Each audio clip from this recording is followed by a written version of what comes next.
Not even 24 hours after possibly the most insane trade in NBA history, we now have another NBA blockbuster trade. Zach LaVine is headed to the Sacramento Kings to go pair up with his old teammate in DeMar DeRozan and Domantas Sabonis. And De'Aaron Fox is headed to the San Antonio Spurs to go pair up with Victor Wembanyama. The last 24 hours have been insane. I mean, from Luka Doncic getting traded, nobody expected that, to this trade. This trade almost doesn't feel as big as it should, just because Luka Doncic kind of took the spotlight last night. But this is a really big trade. I mean, these are two all-star level players. De'Aaron Fox is an all-NBA type player to me. I mean, this is a pretty big trade. But I mean, this trade deadline is shaping up to be one of the most insane NBA trade deadlines we have ever seen. I still expect guys like Jimmy Butler to get traded, Nikola Vucevic, possibly a Lauri Markkanen. Like, I just think there's so much more players to get traded. Maybe even a Devin Booker. Like, who knows what's going to go on? I mean, after Luka got traded, I think anybody could pretty much get traded at this point. I don't even know who's untouchable if Luka Doncic isn't untouchable. I mean, this is just wild. But let's get straight into this trade details, full trade details. This was a 3-team deal. The Chicago Bulls got involved. But the San Antonio Spurs received De'Aaron Fox and Jordan McLaughlin. The Sacramento Kings received Zach LaVine, Sidi Kosoko, and 3 first-round picks. And then the Chicago Bulls received Zach Collins, Trey Jones, Kevin Huerter, and their own 2025 first-round pick. That is an absolutely ridiculous return for Zach LaVine. That is so awful. I can't believe the Chicago Bulls, but I'll get into that a little bit later in the video. I want to start off with the San Antonio Spurs, though. The San Antonio Spurs, for me, get an A+. This is a win-now move, and it's a move for the future, obviously. I expect De'Aaron Fox and Victor Wembanyama to be the duo for the next 5 to 10 years, honestly, for the San Antonio Spurs. And to me, De'Aaron Fox is one of those players who I've always counted as underrated. He's an all-NBA player to me, but he doesn't really get the love or recognition he deserves because he plays in the small market of Sacramento. But now that he's playing with Victor Wembanyama, he's going to be under the spotlight, and I think he'll get the NBA, accolades that he deserves because he's only a one-time All-Star right now. He's made All-NBA once, but like now I think he's going to be, an All-Star every single year now that he gets to, put on a show with Victor Wembanyama. So I'm excited for De'Aaron Fox. I think this is the best move he possibly could have made for his career. And for the San Antonio Spurs, we pretty much expected De'Aaron Fox to get traded here after we found out about a week or two ago. But we expected Stephon Castle or Devin Vassell to be a part of this trade, if not both.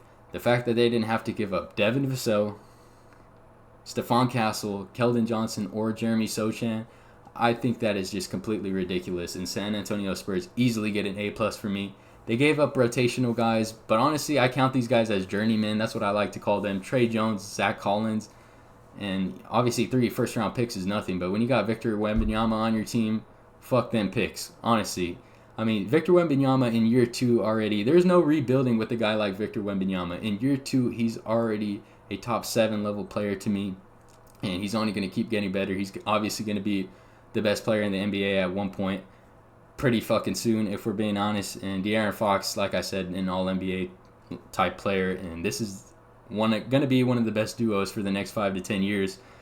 I'm excited to watch the San Antonio Spurs. I really, really do like this move.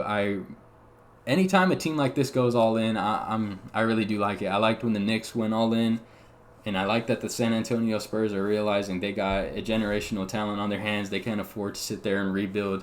That's just wasting possible years to win a championship. And I think this team is good enough now. I don't think they're good enough, possibly to win a championship this year, but this is a team, to me, they can win a playoff series this year. They can win. Maybe the ceiling to me is winning 2 playoff series and going to the Western Conference Finals. That's just my opinion. That's the absolute ceiling. I don't think this is a finals team quite yet, but they're getting there, and this is a move that I really, really do love. But let's get on to the Sacramento Kings. I also give them an A, not an A+. But this is an incredible haul for De'Aaron Fox. I know they didn't receive the young talent that maybe some Kings fans were hoping for. They didn't receive Devin Vassell or Stephon Castle or Keldon Johnson or Jeremy Sochan. I know that kind of sucks, but I want you to think about it like this if you're a Kings fan. You got an all-star level player, an efficient, great scorer in Zach LaVine, plus 3 first-round picks. So those 3 first-round picks could be all the young talent you want. I don't expect them to be great picks, but one of them is a Charlotte Hornets pick. Not sure what year is that. Someone fact check me on that. I'm not sure what year that Charlotte Hornets pick is, but I think it's 2027. Someone fact check me on that though. But this signals to me that the Sacramento Kings are still trying to be competitive. They're still trying to win games, and I respect it. I really do respect it. DeMar DeRozan and Zach LaVine are reunited, and Domantas Sabonis. That's their trio. Not a great defensive trio in DeMar DeRozan, Zach LaVine, or Domantas Sabonis. So I expect maybe Malik Monk to be flipped for like a 3-and-D player now that you have Zach LaVine. You don't need Zach LaVine and Malik Monk. So I expect Malik Monk to be flipped, hopefully for a defensive player. And I really like what the Sacramento Kings are doing. I really, really do like this move for the Sacramento Kings. Obviously, you know, like I said, some Kings fans were wanting that Stephon Castle or Devin Vassell for a trade like Fox. But, I mean, you got an all-star level player at 3 first-round picks. I don't really know what else to tell you if you're a Sacramento Kings fan. I think you should be happy with that, especially seeing after what the Dallas Mavericks received for Luka Doncic. I mean, to receive this type of haul for De'Aaron Fox, who is like probably 2 or 3 tiers below Luka Doncic, just because Luka Doncic is like a top 3 player in the league. I mean, this is an amazing haul for De'Aaron Fox. I want to go on to the Chicago Bulls, though. I give the Chicago Bulls a C-. The only reason I don't give the Chicago Bulls an F is because they're finally going to rebuild, at least it seems. They traded Zach LaVine, so I expect Nikola Vucevic to be traded pretty damn soon, probably within the next couple of minutes or hours. Who knows with this crazy trade deadline. But I expect Lonzo Ball to also be moved. Maybe if you can't find a suitor, I expect him to be a buyout candidate. I was thinking about this.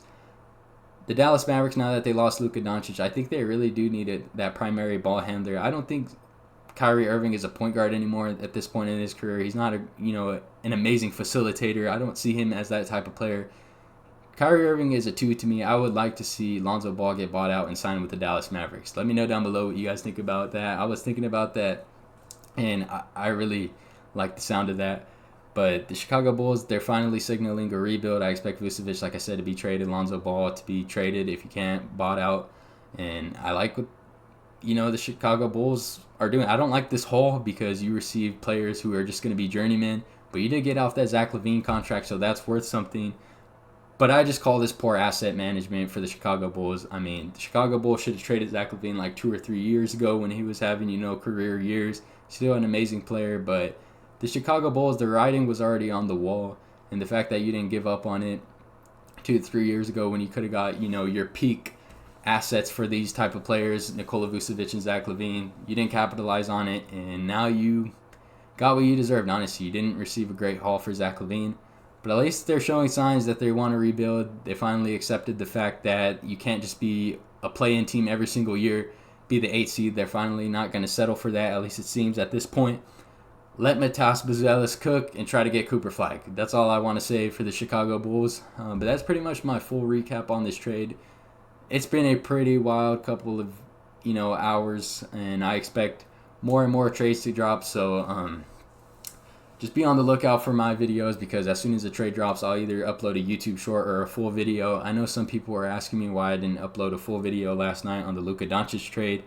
It's because I uploaded a YouTube short like literally 5 minutes right after the trade had happened, so I didn't have the time to drop a full video, just because it was like 1 a.m. when it happened, I believe, or no, it wasn't that late. It was like, I want to say it was like 11, but it was still super, super late, and I just didn't have the mental capacity to record a full video at that point. But I kind of wish I did now, especially now that people were asking for it. But if you want to know my brief thoughts on the trade, just go check out that YouTube short. But every single time a trade drops, though, I will record a video like this where it's just a full video, not a YouTube short. I apologize for those that wanted a full video on that. I messed up on that one. Probably missed out on some good views as well. The YouTube short's doing great, but if that could have been a full video, that would have been great. But I'm sorry for that. But I'll catch you guys in the next one. Let me know down below what you guys think about this trade. I'll catch you guys in the next one. Peace.